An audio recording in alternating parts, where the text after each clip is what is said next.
শহীদ রাষ্ট্রপতি জিয়াউর রহমানের 90তম জন্মবার্ষিকী আজ। নিজ কর্মে উজ্জ্বল দেশের স্বাধীনতার ঘোষক বলছেন বিএনপি নেতারা।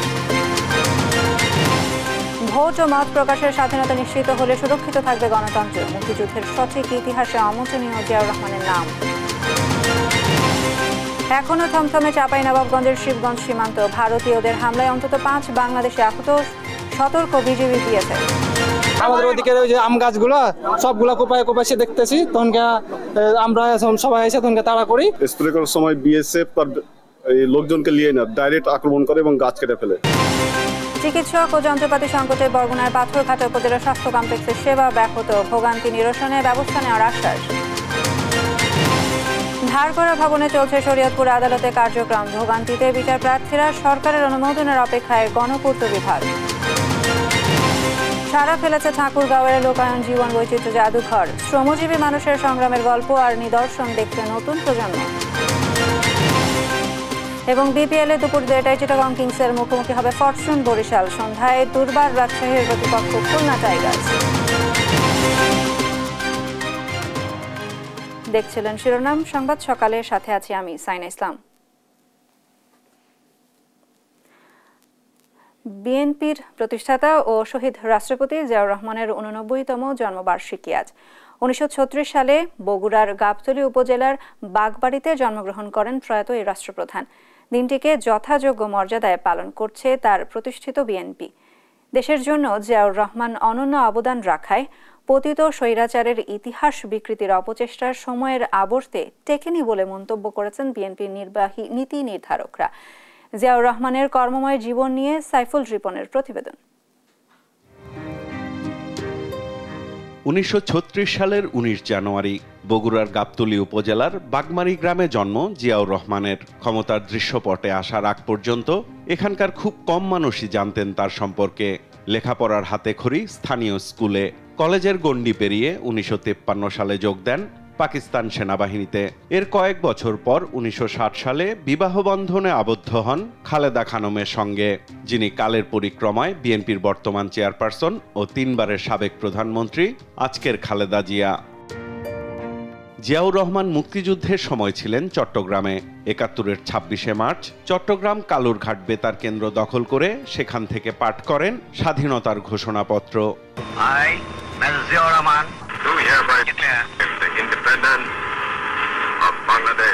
সেক্টর কমান্ডার হিসেবে রণাঙ্গনে সম্মুখ যুদ্ধে অংশ নিয়ে দেশ স্বাধীন করে আবার ফেরেন নিজ কর্মস্থল সেনাবাহিনীতে। 75-এ সিপাহী জনতার বিপ্লবের মধ্য দিয়ে 7 নভেম্বর আবারও দৃশ্যপটে জিয়াউর রহমান। আইন প্রশাসক হিসেবে আসেন রাষ্ট্র ক্ষমতার কেন্দ্রবিন্দুতে। 77 সালের এপ্রিলে রাষ্ট্রপতি হওয়ার পর মনোযোগ দেন রাজনৈতিক দল গঠনে। 78 সালে প্রথমে জাতীয়তাবাদী গণতান্ত্রিক দল বা জাগদল গঠন করেন জিয়াউর রহমান। ওই বছরেই 1 সেপ্টেম্বর জাগদল ভেঙে প্রতিষ্ঠা করেন বাংলাদেশ জাতীয়তাবাদী দল বিএনপি। ঘোষণা করেন 19 দফা রাজনৈতিক কর্মসূচি। আমরা জাতীয় জীবনে এক নতুন অধ্যায়ের সূত্রপাত করতে যাচ্ছি। দেশকে বাকশাল মুক্ত করে বহুদলীয় গণতন্ত্র প্রতিষ্ঠার মধ্য দিয়ে কৃষি বিপ্লবের লক্ষ্যে খালকাটা কর্মসূচি নিয়ে ছুটে বেরিয়েছেন সারা দেশ। তার কর্মতৎপরতায় দুর্ভিক্ষ পীড়িত দেশটি কয়েক বছরের মধ্যে চাল রপ্তানি শুরু করে। সমস্ত রাস্তার 2 ধারে ফলের গাছ লাগাতে হবে। শিল্প কারখানার বেসরকারীকরণ, পোশাক ও শ্রম রপ্তানির মধ্য দিয়ে বাংলাদেশ শুরু করে নতুন অর্থনৈতিক অগ্রযাত্রা। সাদামাটা জীবনযাপন তাকে নিয়ে যায় জনপ্রিয়তার শিখরে।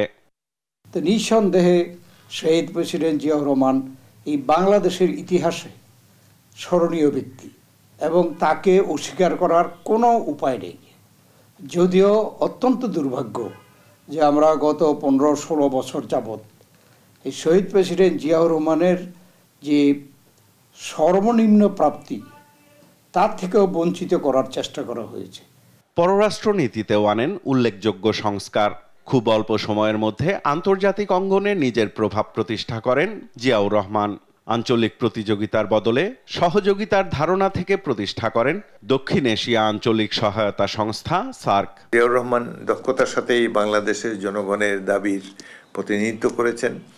তার রাষ্ট্র পরিচালনার সময় জনগণ অত্যন্ত খুশি ছিল যে দেশে সততা, একজন সৎ ন্যায়পরায়ণ রাষ্ট্রপতি সবর উপরে থেকে দেশের ভাগ্য নিয়ন্ত্রণ করছেন।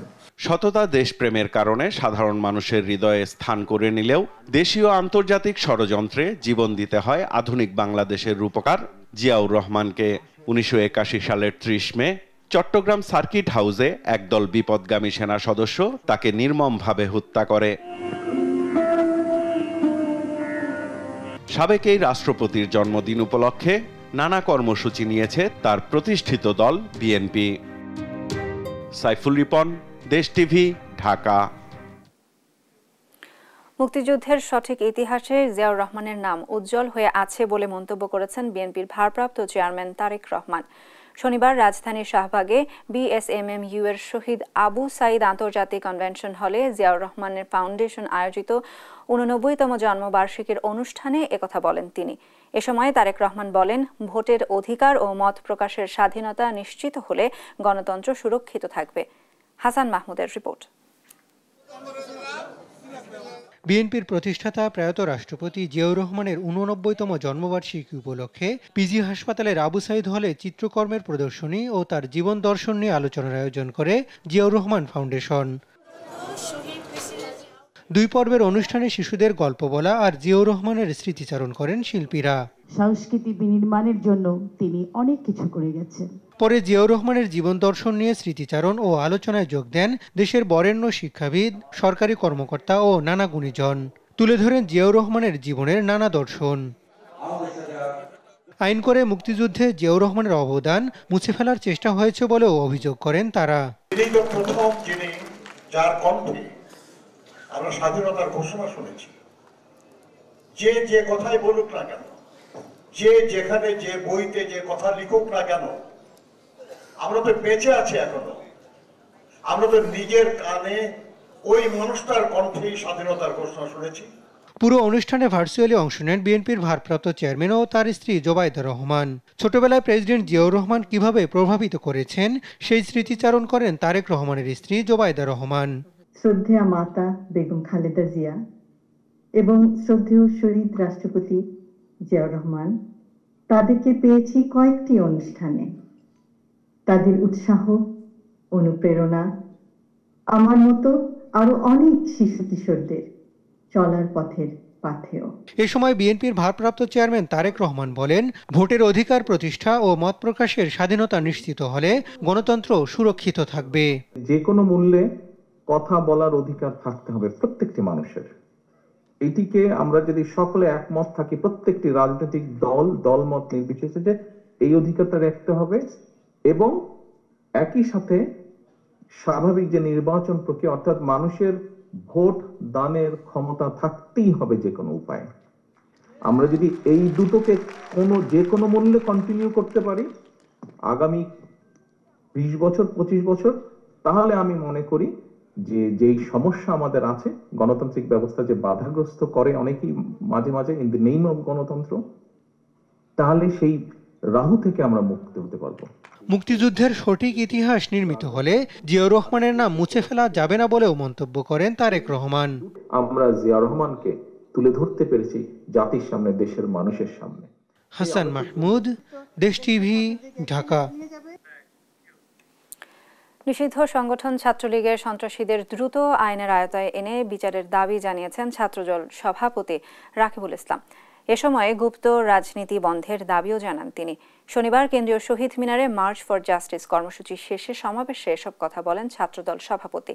এ সময় জাতীয় ঐক্য বিনষ্ট হয় এমন কোনো কাজ না করতে বৈষম্য বিরোধী ছাত্র আন্দোলনের প্রতি আহ্বান জানান তিনি। হাসান মাহমুদের রিপোর্ট। বিগত ফ্যাসিস্ট সরকারের আমলে ক্যাম্পাসে গুম, খুন, হত্যায় জড়িত নিষিদ্ধ সংগঠন ছাত্রলীগের বিচারের দাবিতে মার্চ ফর জাস্টিস কর্মসূচির ডাক দেয় বাংলাদেশ জাতীয়তাবাদী ছাত্রদল।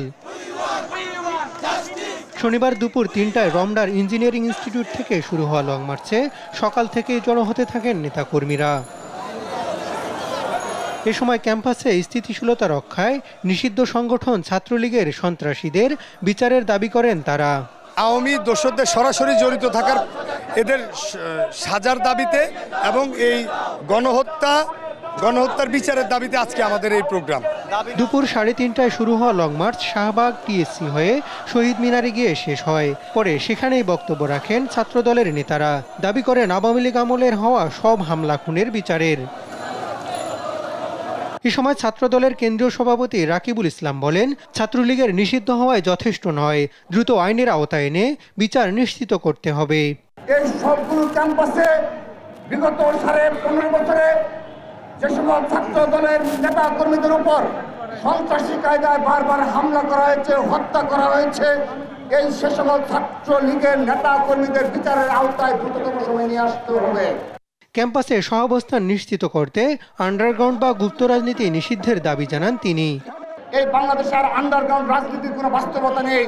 সেজন্য তারপরও কোনো ছাত্র সংগঠন যদি আন্ডারগ্রাউন্ড রাজনীতিতে লিপ্ত থাকে, আমরা ধরে নেব তারা সেই অতীতের ন্যায় 1971 সালের ন্যায় আবারও কোনো বড় কোনো ষড়যন্ত্র লিপ্ত রয়েছে। তবে জাতীয় ঐক্য নষ্টের চেষ্টা হচ্ছে বলে অভিযোগ করেন রাকিবুল ইসলাম। এজন্য বৈষম্য বিরোধী ছাত্র আন্দোলনকে দায়িত্বশীল হওয়ার আহ্বান জানান ছাত্রদল সভাপতি হাসান মাহমুদ, দেশ টিভি, ঢাকা। চাঁপাইনবাবগঞ্জের শিবগঞ্জ উপজেলার চৌকা সীমান্তে বাংলাদেশিদের সঙ্গে দফায় দফায় সংঘর্ষে জড়িয়েছে ভারতীয়রা। শনিবার দুপুরে শূন্য রেখার পাশে ক্ষেতের গম তুলতে গেলে বাংলাদেশিদের বাধা দেয় ভারতীয়রা। এ নিয়ে শুরু হয় ধাওয়া পাল্টা ধাওয়া। এ সময় ভারতীয়দের হাসুয়ার আঘাত ও ছোড়া পাথরে আহত হয় 5 বাংলাদেশি। সহকর্মী তারেক রহমানের রিপোর্ট, জানাচ্ছেন আপন অপু। চাঁপাইনবাবগঞ্জের শিবগঞ্জ উপজেলার চৌকা সীমান্তে আবারও উত্তেজনা দেখা দিয়েছে। শনিবার দুপুরে সীমান্তে শূন্য রেখার পাশে বাংলাদেশের ভেতরের জমিতে গম তুলতে যান স্থানীয়রা। তখন ভারতীয় নাগরিকেরা এসে বাংলাদেশিদের বাধা দেন। এ সময় ভারতীয়রা বাংলাদেশের ভেতরের কয়েকটি আম গাছ কেটে ফেলেন। এ নিয়ে বাংলাদেশ ও ভারতের নাগরিকদের মধ্যে শুরু হয় ধাওয়া পাল্টা ধাওয়া।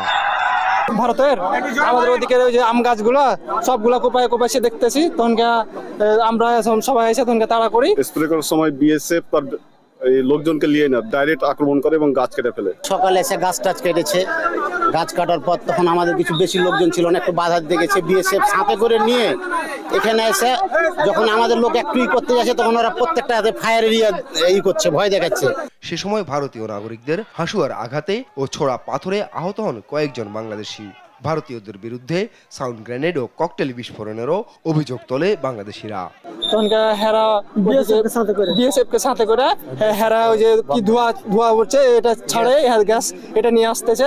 জয়টাই ওরা সাউন্ড গ্রেনেড বা গ্যাস মেরেছে, সবগুলোই বাংলাদেশের ভিতরে মেরেছে। ওরা তো ইন্ডিয়ান সীমান্তে দেওয়া না, ওরা বাংলাদেশের ভিতরে এসে মেরে যাচ্ছে। তারা আক্রমণাত্মক ভাবে আক্রমণ চালায়, বিভিন্ন ভাবে আক্রমণ চালায়, ইট পাটকেল ছুড়ে। সকালে শুরু হওয়া ধাওয়া পাল্টা ধাওয়া চলে সন্ধ্যা পর্যন্ত। পরিস্থিতি নিয়ন্ত্রণে মোতায়েন করা হয় অতিরিক্ত বিজিবি। পরিস্থিতি আমাদের কাজ করতে দেন, আমরা পরিস্থিতি স্বাভাবিক করার চেষ্টা করছি। আমাদের সাথে জনগণ যারা ছিল সবাই সীমান্ত থেকে আমরা দূরে চলে আসছি, বাকিরাও চলে আসতেছে। সিচুয়েশন ইনশাআল্লাহ কন্ট্রোলের মধ্যে আছে আমাদের। এর আগে চৌকা সীমান্তে বিএসএফ এর কাঁটাতারের বেড়া নির্মাণ নিয়ে কয়েকদিন ধরে উত্তেজনা বিরাজ করছিল। নিউজ ডেস্ক, দেশ টিভি। চাঁপাইনবাবগঞ্জ সীমান্তে গাছ ও ফসল কাটা নিয়ে সংঘর্ষের পর এখনও থমথমে পরিস্থিতি। বিস্তারিত জানাতে সরাসরি যুক্ত হচ্ছেন সহকর্মী তারেক রহমান। তারেক, পরিস্থিতি নিয়ন্ত্রণে পতাকা বৈঠক বা প্রশাসনের পক্ষ থেকে কোনো পদক্ষেপ নেওয়া হয়েছে কিনা বিস্তারিত নিয়ে জানাবেন। সেটা শুভ সকাল। গতকাল দফায় দফায় সংঘর্ষের পর কিন্তু বিকেলে একটি শূন্যরেখাতে বিজিবি বিএসএফ এর মধ্যে অধিনায়ক পর্যায়ে পতাকা বৈঠক অনুষ্ঠিত হয়। সে বৈঠক থেকে ভারতীয় সীমান্তরক্ষী বাহিনী যে হামলা চালাইছিল এবং তাদের নাগরিকরা, সে হামলার ঘটনা তারা দুঃখ প্রকাশ করে। এরপর থেকে কিন্তু দুই দেশের নাগরিকরা নিজ নিজ অভ্যন্তরে চলে যায়। কিন্তু সকাল থেকে আমি যে বিষয়টি দেখতে পেয়েছি, সীমান্ত পাড়ের বাংলাদেশি মানুষরা তারা কিন্তু তাদের যে জমি আছে সেই জমিতে তারা যেতে পারছে না, তারা গ্রামে কিন্তু অবস্থান করছে। তাদের মধ্যে একটা আতঙ্ক বিরাজ করছে, তাদের মধ্যে ক্ষোভ বিরাজ করছে। তারা বলছে বারবার ভারতীয় সীমান্তরক্ষী বাহিনী বিএসএফ তাদের নাগরিকদের নিয়ে এসে বাংলাদেশের অভ্যন্তরে ঢুকে বাংলাদেশিদের উপর হামলা, বাংলাদেশের মানুষের ফসল নষ্ট এবং কি গতকাল বেশ কিছু গম এবং আম গাছ কেটে ফেলেছিল ভারতীয় নাগরিকরা। তারা শুধু গাছ কেটে ফেলে ক্ষান্ত হয়নি, তাদের হাতে বিভিন্ন অস্ত্র নিয়ে তারা কিন্তু বাংলাদেশের নাগরিকদের উপর হামলা চালাইছে। আমরা কিন্তু বেশ কিছু ভিডিও ফুটেজে পেয়েছিলাম, যে ভিডিও ফুটেজে আমরা দেখেছি ভারতীয় নাগরিকরা sound grenade, cocktail, tear shell এবং এমনকি চাইনিজ কুড়াল এছাড়াও তারা তীর ধনুক নিয়ে বাংলাদেশিদের উপর হামলা চালাইছিল এবং বিএসএফ কিন্তু তাদেরকে পরিপূর্ণ সাপোর্ট দিয়েছে। বিএসএফ কিন্তু বাংলাদেশিদের উপর টিয়ার শেল নিক্ষেপ করেছে। এই যে টিয়ার শেল নিক্ষেপের কারণে কিন্তু বাংলাদেশে বেশ কিছু নাগরিক আহত হয়েছে, 5 থেকে 6 জন। তারা বিভিন্ন হাসপাতালে এখন চিকিৎসাধীন রয়েছে, স্থানীয়ভাবে তারা চিকিৎসা নিচ্ছেন। একজন কিন্তু বাংলাদেশের বিজিবি সদস্য রক্তাক্ত হয়েছে। আমরা দেখেছি যখন বিজিবি সদস্য আহত হয় বাংলাদেশের নারীরা কিন্তু আগে গেছেন, তার কিন্তু সেবা করেছেন, তাকে কিন্তু দ্রুত তার চিকিৎসার ব্যবস্থা নিয়েছেন। তবে বাংলাদেশে যারা সীমান্তের পাড়ের যারা বাসিন্দা আছে তাদের মধ্যে এক ধরনের চাপা ক্ষোভ এবং আতঙ্ক বিরাজ করছে, যেহেতু তাদের ফসলি জমি আছে, তারা ফসলের মাঠে তারা নামতে পারছেন না। তারা আসলে নামলে কি আবার কিনা বিএসএফ এবং ভারতীয় নাগরিকরা আবার আগ্রাসন চালায় কিনা, সে নিয়ে কিনা তারা উদ্বেগ উৎকণ্ঠার মধ্যে কিন্তু দিন যাপন করছে। তারা কিন্তু এখন কিন্তু নিজ নিজ গ্রামে কিন্তু বাংলাদেশিরা অবস্থান করছে। তারা চিন্তা ভাবনা করছেন পরিবেশ পরিস্থিতি ভালো হলে তারা মাঠে নামবেন, ফসলের পরিচর্যা করবেন। তো সব মিলিয়ে বলতে পারি কি ভারতীয় বিএসএফ সদস্যরা কিন্তু ওপারে অবস্থান নিয়েছে, এপারে বাংলাদেশের বিজিবি সদস্যরা কিন্তু মোতায়েন রয়েছে এবং ওই পারে আমরা দেখেছি কি যে বেশ কিছু বিএসএফ এর অতিরিক্ত সদস্য মোতায়েন করা হয়েছে এবং বেশ কিছু গাড়িও আমরা দেখেছি। জি, এ ছিল শাইনা আমার কাছে চাঁপাইনবাবগঞ্জের সীমান্ত নিয়ে সর্বশেষ পরিস্থিতি। ধন্যবাদ তারেক। চাঁপাইনবাবগঞ্জ থেকে সেখানকার পরিস্থিতির বিস্তারিত নিয়ে জানাচ্ছিলেন আমাদের সহকর্মী তারেক রহমান। নির্বাচিত সরকারের পক্ষেই দেশের চলমান সংকট সমাধান সম্ভব বলে মন্তব্য করেছেন বিএনপি মহাসচিব মির্জা ফখরুল ইসলাম আলমগীর। আর ঋণ খেলাপিরা যেন নির্বাচনে দলের মনোনয়ন না পায় সে বিষয়ে সজাগ থাকার আশ্বাসও দেন তিনি। শনিবার বিকেলে রাজধানীর বিআইসিসি মিলনায়তনে শ্বেতপত্র প্রত্যয়ন কমিটি আয়োজিত সিম্পোজিয়ামে এসব কথা বলেন বিএনপি মহাসচিব। শিউলি রায়ের রিপোর্ট। শ্বেতপত্রে সুপারিশ বাস্তবায়নে অগ্রগতি ও বর্তমান অর্থনীতি পরিস্থিতি মোকাবেলায় কর্মপদ্ধতি নির্ধারণ নিয়ে আয়োজন করা হয় এই আয়োজন।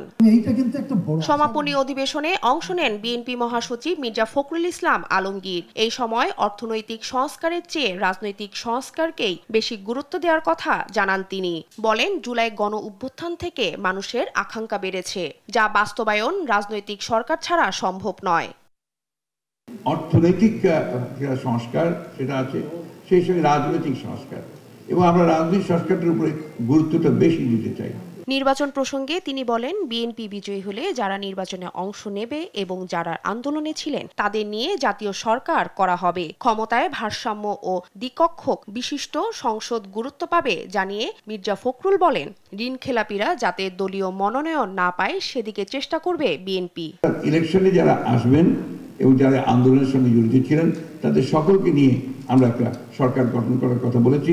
এর আগে অধিবেশনে অর্থনীতিবিদরা বলেন, শ্বেতপত্র ও বাজেট নিয়ে নানা কথা হলেও সরকারের কোনো পদক্ষেপ দেখা যাচ্ছে না। পাচার হওয়া অর্থ ফিরিয়ে আনাকে বড় চ্যালেঞ্জ হিসেবেই দেখছেন তারা। এদিকে জনপ্রশাসন মন্ত্রণালয়ের সঙ্গে অন্য মন্ত্রণালয়গুলোর মধ্যে সমন্বয়ের অভাব দেখছেন সমাজ কল্যাণ উপদেষ্টা শারমিন এস মুর্শিদ। জনপ্রশাসনের সাথে মন্ত্রণালয়ের কোনো মতেই সমন্বয় নেই, কোঅর্ডিনেশন নেই। আমি আরেকটু বাড়িয়ে বলতে চাই, সেটা হচ্ছে জনপ্রশাসনের মধ্যে আমি কোনো ইচ্ছেও দেখিনি এই সমন্বয়টা ঘটাবার। শিউলি রায়, দেশ টিভি, ঢাকা। জয়পুরহাটে শীতের তীব্রতা দিন দিন বেড়েই চলছে, বইছে কনকনে বাতাস। বিস্তারিত জানাতে সরাসরি যুক্ত হচ্ছেন সহকর্মী রেজাউল করিম। রেজা, এলাকার শীত পরিস্থিতি কিরকম দেখতে পাচ্ছেন এবং নিম্ন আয়ের মানুষের জীবনে কেমন ধরনের প্রভাব পড়ছে, কিরকম দেখছেন, বিস্তারিত নিয়ে জানাবেন। শাইনা, আমি এখন দাঁড়িয়ে আছি জয়পুরহাট রেল স্টেশনে। তো একটা বিষয় আমি জানিয়ে রাখি যে জয়পুরহাট কিন্তু কৃষি প্রধান এলাকা। আপনারা জানেন যে এখানে কিন্তু শস্য এবং আলু উৎপাদনের দেশের দ্বিতীয় বৃহত্তম এলাকা, তবে শস্য উৎপাদনে কিন্তু পিছিয়ে নেই। তো একটা বিষয় আমি জানিয়ে রাখি যে জয়পুরহাটের যে শীত পরিস্থিতি, কিন্তু এই শীত পরিস্থিতি কিন্তু ওঠানামা করছে। যে আমি একটা বিষয় জানিয়ে রাখি, এখানকার স্টেশনের জয়পুরহাট রেল স্টেশনে আমি দাঁড়িয়ে আছি। এই রেল স্টেশনে কিন্তু সাধারণ যাত্রীরা কিন্তু যেটি জানিয়েছেন যে সন্ধ্যা গড়ে যখন রাত হয়, তো যত রাত হয় তত কিন্তু শীতের তীব্রতা কিন্তু বেশি হয় আর কি। তার সঙ্গে কিন্তু দমকা বাতাসের সঙ্গে ঘন কুয়াশাও মাঝে মাঝে আসে, তবে এটা কিন্তু উঠানামা করছে। আর সকাল হলেই কিন্তু এই যে এখন কিন্তু রোদ উঠেছে, এই রোদের মোটামুটি একটা ভালো খবর যে গত কয়েকদিন থেকে সকাল হলে রোদ হচ্ছে, আর সন্ধ্যার পর কিন্তু শীতের তীব্রতা বাড়ছে। তো এখানকার যে কৃষি নির্ভর এলাকা, কৃষকরা কিন্তু সকাল থেকে যে কাজ করেন তাদের জমির ক্ষেতে মাঠে, তো এই কাজ করতে কিন্তু সকালে উঠে ভোর থেকে তারা কিন্তু দুপুর পর্যন্ত কাজ করেন, কিন্তু ভোর থেকে যে শীতের তীব্রতা, এই তীব্রতা নিয়েই কিন্তু তারা কাজ করে যান। তো এতে যে সাধারণ যে কৃষকরা তারা কিন্তু মোটামুটি একটা জুবুথুবু অবস্থায়। পাশাপাশি জয়পুরহাটের যে সাধারণ খেটে খাওয়া মানুষ, রিক্সা শ্রমিক, ভ্যান শ্রমিক, অটো শ্রমিক এবং দিনমজুর যারা কুলি শ্রমিক, তারা কিন্তু মোটামুটি একটু বিপাকেই আছেন যে শীতের, বিশেষ করে রাতে যে রেল স্টেশনে যারা কুলি থাকেন বা যাওয়া আসা করেন যাত্রীরা, তারা কিন্তু শীতের মধ্যেই কিন্তু তাদের কিন্তু গন্তব্যে যাচ্ছে, কুলিরা তাদের কাজ করছে। তো সর্বোপরি বলা যায় যে সন্ধ্যার পর থেকে কিন্তু জয়পুরহাটে শীত পরিস্থিতি বাড়ে।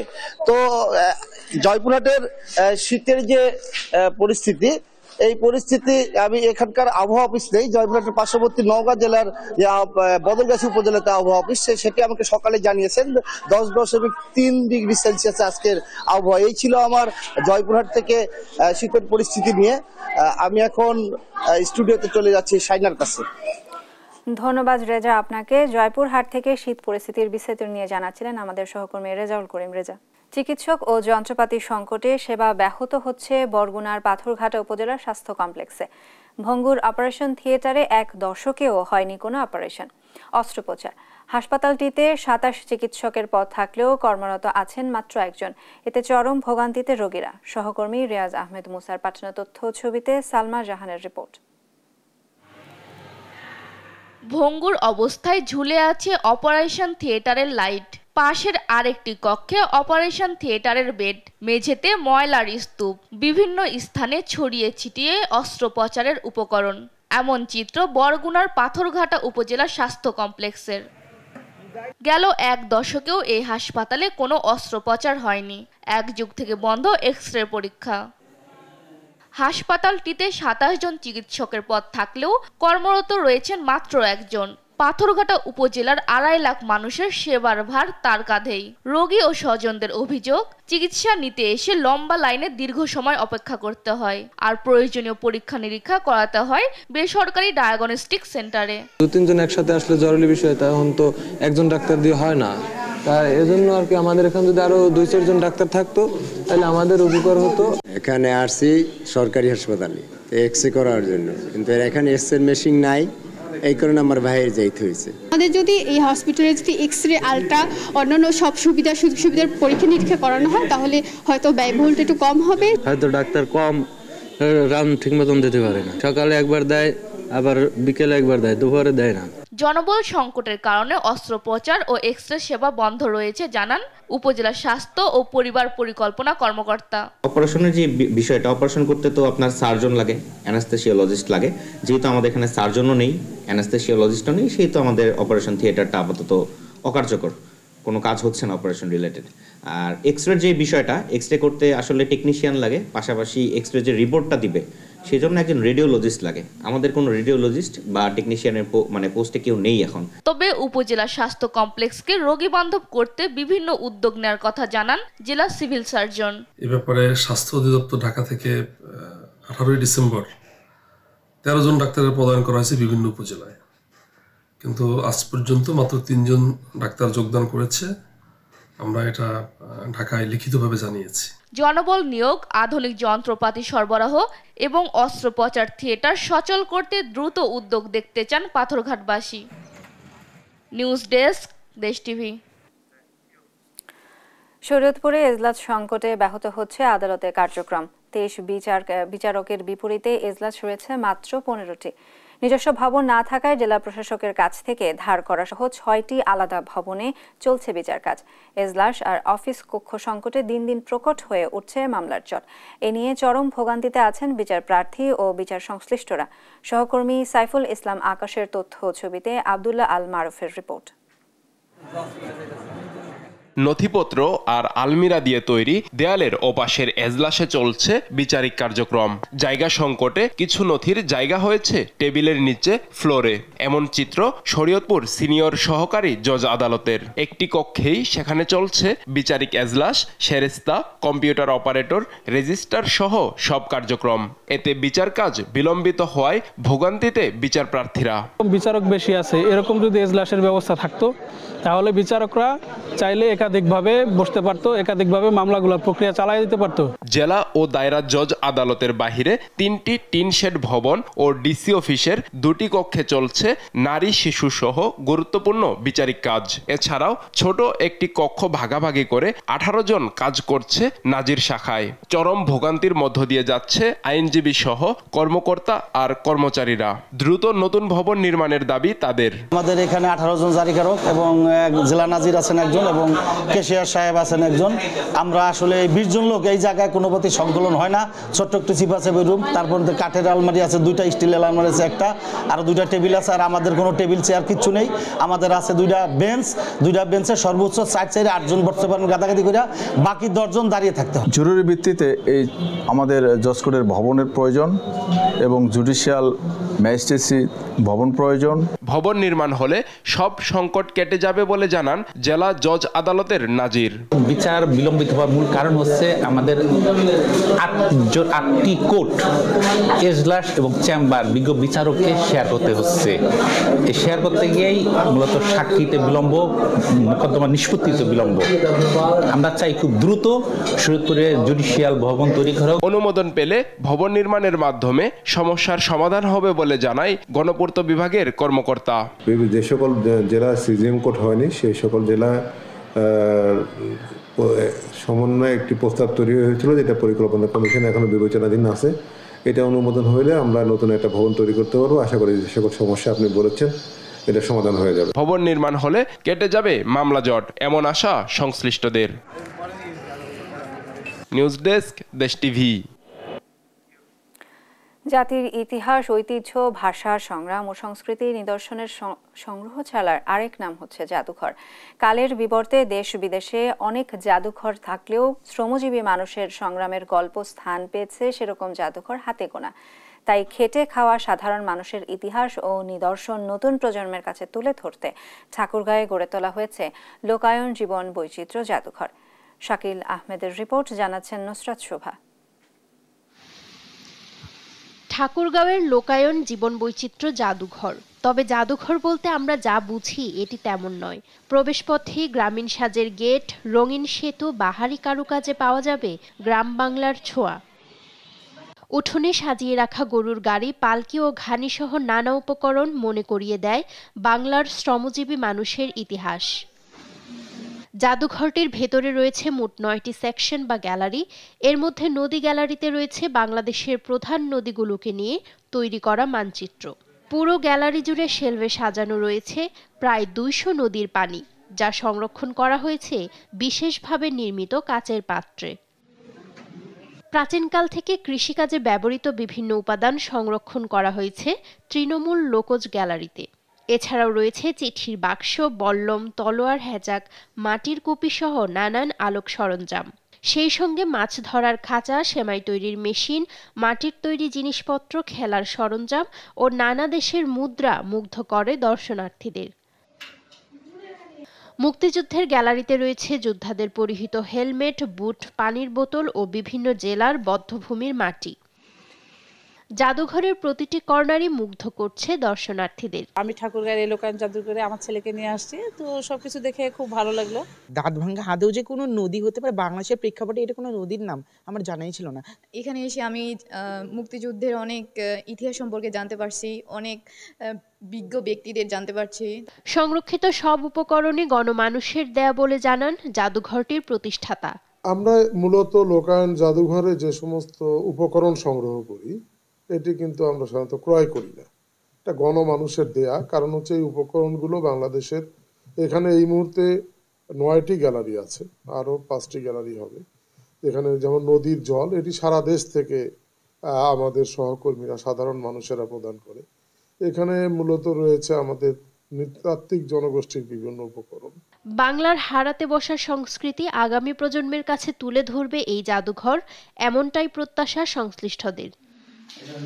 নিউজ ডেস্ক, দেশ টিভি।